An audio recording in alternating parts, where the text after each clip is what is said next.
Isang maulang umaga sa inyong lahat. Yes, literal na maulan dito sa amin ngayon kasi merong bagyo. Si Bagyong Enteng. Kaya ang mga bata, suspendido ang kanilang klase dahil sa tropical depression. So anyway, ang oras mag-aalas 10 na ng umaga mga Mars. And nag-prepare ako ng pangpansit. Pansit bihon na may halong pansit canton. Tapos, magpiprito ako ng manok. So, yun yung aming lunch. And, dadamihan ko na yung manok para ulam na rin ng mga bata hanggang hapunan. So, tara, samahan nyo akong magluto. Siyempre, kailangan meron tayong pansit bihon. Yung brand na binili ko, Delicious ang nakalagay. Ayan, masarap ito mga Mars. So, 4 na pohas yan. Isa lang yung kinuha ko. Kasi hindi naman ako magluluto ng masyadong madami. Dahil sigurado si Dude, si Liam, tsaka ako lang ang kakain ng pansit. Okay, so ayan, pansit bihon. Siyempre, meron din tayo ditong pansit canton. Ito, hahatiin ko, kalahati lang. Hindi tayo magluluto ng masyadong madami. And, lalagyan ko siya ng sahog na kikiam. Ayan, meron ding chicken balls, mga Mars. Ayan. And, kahapon, ang ulam namin, pork adobo. Ito. So, yung natirang sahog, yung natirang pork sa aming adobo yesterday, hihiwain ko yan ng maliliit at isasama ko sa aking pansit na iluluto. And syempre, kailangan meron din tayong gulay like carrot and repolyo. So, eto na mga Mars, nahiwa ko na yung ating chicken balls. Ang ginawa ko, yung isang piraso ng chicken balls, hinati ko siya into 4 para hindi siya masyadong malalaki. Okay, tapos yun namang kikiam, hinati ko rin siya into 4. Yung paslant na hiwa. Para hindi siya sobrang lalaki. And then, ayan, nagayat na natin yung ating bawang and sibuyas.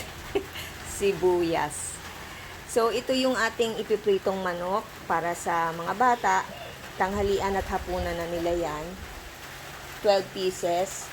And meron tayo ditong, ito nga, yung aking ibinabad na pansit bihon.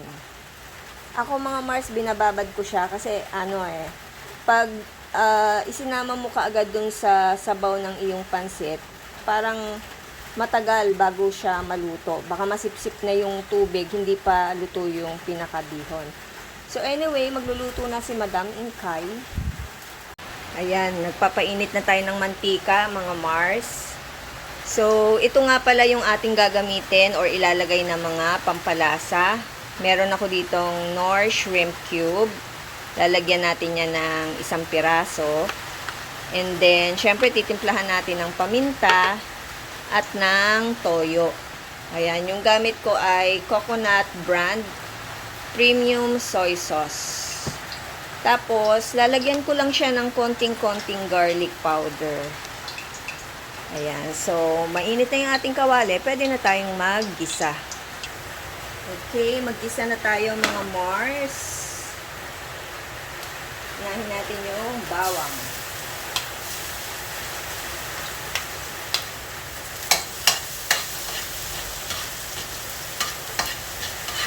Okay. And then, sibuyas. Mainit na kasi yung mantika natin mga Mars. So, napakadali lang naman magluto ng pansit. Mainam pa to kasi pwede mo na tong ito na yung aking pinaka-lunch at hapunan actually. So, si Dude at si Liam, sigurado kakain din sila nito pero hindi masyadong madami. Pero at least kakain sila nito. Okay, so lagyan natin ng kikiam at saka ng chicken balls.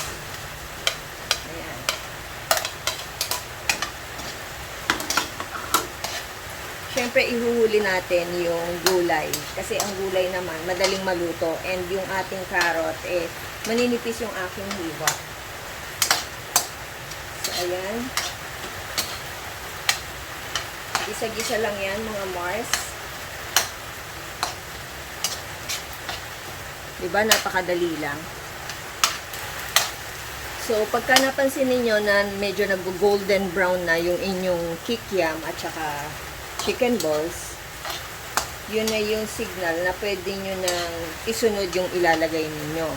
And ito na yung ating leftover na pork adobo, yung ulam namin kahapon. So, ito yung idadagdag nating pansahog.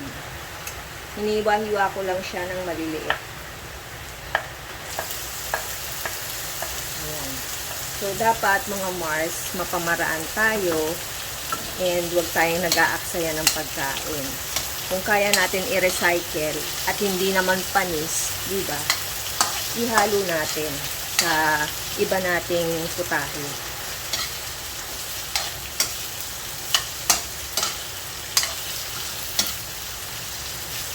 Okay.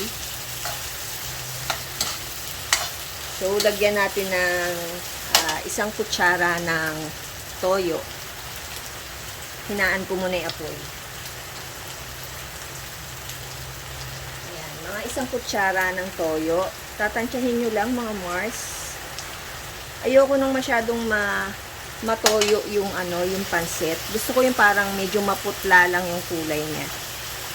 So, dadagdagan natin naman ng pantimpla na oyster sauce. Meron ako ditong Mother's Best oyster sauce. So, hindi na tayo maglalagay ng patis niyan, mga Mars. Gawa ng yung toyo at saka itong oyster sauce. Ayan, mga isang kutsara lang. At yung ilalagay natin na shrimp cube, magpapalasa na or kumbaga, hindi mo na kailangan panlagyan ng asin or ng patis. Pero it's up to you kung gusto niyo ng medyo maalat. Kasi templado na yan yung toyo, yung oyster sauce, at saka itong ating shrimp cube, maalat na yan actually. And yung ating tawag to, kikiam at saka chicken balls, may timpla na rin yan Alright, so lagyan natin ng tubig, mga Mars. Meron ako ditong kinulong tubig. Tansya-tansya lang din.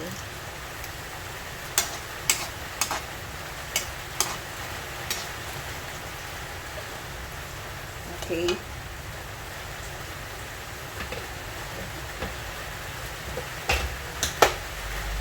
So, ako sa totoo lang, yung tubig, tinatansya ko lang mga Mars. Depende sa inyo. Kasi, katulad ng sinabi ko sa inyo, isang pohas lang ng pansit bihon yung ilalagay ko. So, ganito lang siya. Tapos, hahaluan ko lang siya ng pansit canton.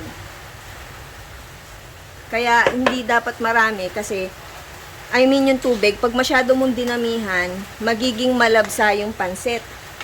Magiging siya, yung parang matubig. Hindi maganda yung masyadong matubig. Okay, lagyan na natin ng paminta, mga Mars. Paminta. Yan, konti lang. And, lagyan natin ng garlic powder. Masarap din yung garlic powder sa mga, lutuin. Actually, mga Mars, alam niyo itong garlic powder na yan, binubudbud ko to sa bread. Ang ginagawa ko, yung bread ko, lalagyan ko siya ng butter. Tapos, pag na-spread ko na yung butter doon sa tinapay, bubudburan ko siya nito, etong garlic powder. Tapos, tsaka ko siya ilalagay sa oven toaster. Alam niyo Mars, ang sarap. Para kang kumain ng mga toasted bread sa yung mga nabibili sa pizza house. Or sa mga sa mga restaurant na nag-aano sila ng side dish, parang ganyan. Sa Kenny Rogers, di ba? May mga ganyan. So, ayun, masarap siya. Dagdagan pa natin ng konting paminta. Konti lang. Yan. Okay. So, pag natansya na ninyo na medyo okay na yung pinakasahog niya, yung kikiam at saka yung squid ball, pwede mo nang ilagay yung carrot.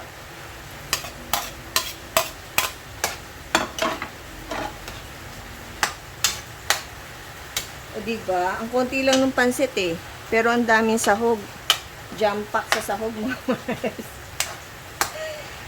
Sahog at saka, ang tawag nito, yung kikiam at squid ball, ang dami na eh. So, lalagyan natin ng gulay. Repolyo. O, diba? May repolyo talaga. O, tignan ninyo, yung sabaw nilagay ko. Medyo ano na siya, sinisip-sip na. Baka nga mag-add pa ako ng sabaw niyan. Kaya, huwag kayo maglalagay ng napakaraming sabaw kasi ang hirap nang i-adjust eh. Buti na yung medyo konti, tapos dagdag ka lang ng dagdag. Okay. So, sa tansya ko, kulang yung sabaw. Kasi pag nilagyan natin yan ng pansit bihon at saka nung kanton, sisip-sipin na talaga, matutuyo na, magiging tuyot na tuyot naman. So, dagdagan natin ng mga isang, tansya ko, mga kalahating baso ng tubig. Yan. Okay.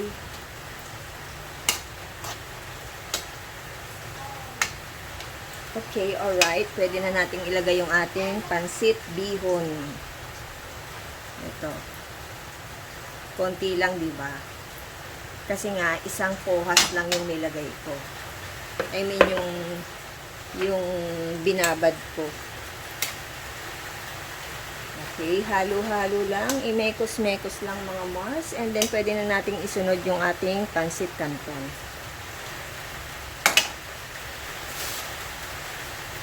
Okay, so hindi ko ilalagay ito kasi ito ay napakadami. Yan nga lang, tignan ninyo, isang kawali na siya.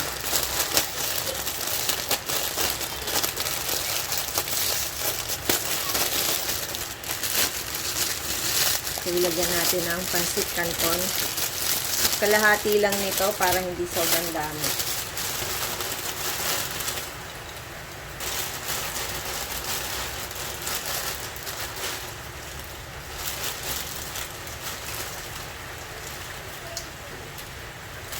So, I think pwede na yan mga Mars. Tatabi natin to para sa susunod. Gusto natin magluto. Meron pa tayong nakatabi. Halo-haloin mga Mars. Yung pinakakanton kasi minsan mahirap din maluto agad. Sisip-sipin niya yung sabaw.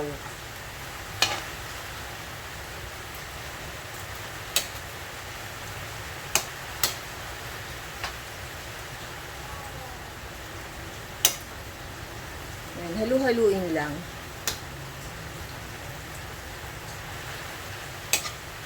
Ayan o, tamang-tama lang sabaw na nilagay ko. Nakikita mo yan, merong konting sabaw. Ayan o.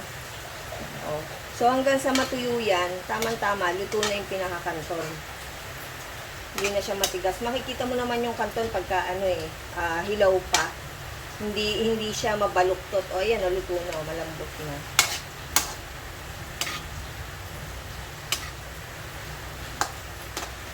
So, dahil dyan, pwede na nating tikman. Mga Mars, tikiman time. O, diba? Titikman na natin, mga Mars. Hininaan kong konti. Sarap. Muusok-usok pa.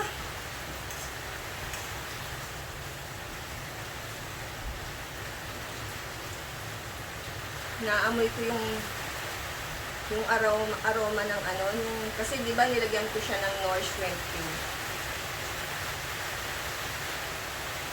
Sarap.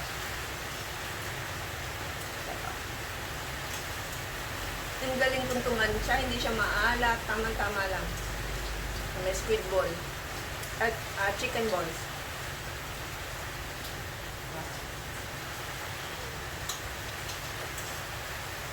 Napakasarap. Hindi pala tikim gagawin ko, kakain na pala ako. Sarap.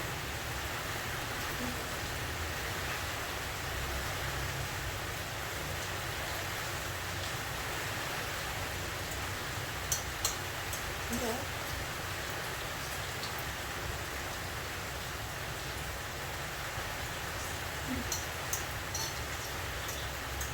Hindi tikim ang ginawa ko, kumain na ako.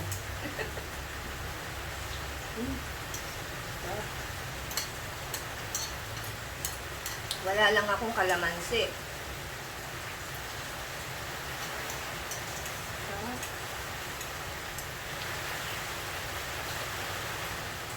Panalo. Ito na yung ating chicken, mga Mars. So, tatlo-tatlo lang muna yung nilagay ko kasi hindi po pwedeng sabay-sabay gawa ng hindi siya maluluto ng maayos. Nilagyan ko yan ng chicken breading or crispy fry. Yun, no? Kakao yarn. Sarap yarn. Ha? Hi, kuya. Please like the video. Yung kumakain si kuya ng pansit. So, ayan yung pansit natin, mga Mars. Aabot pa yan hanggang merienda. And malamang sa hapunan, ako na lang ang kakain yan.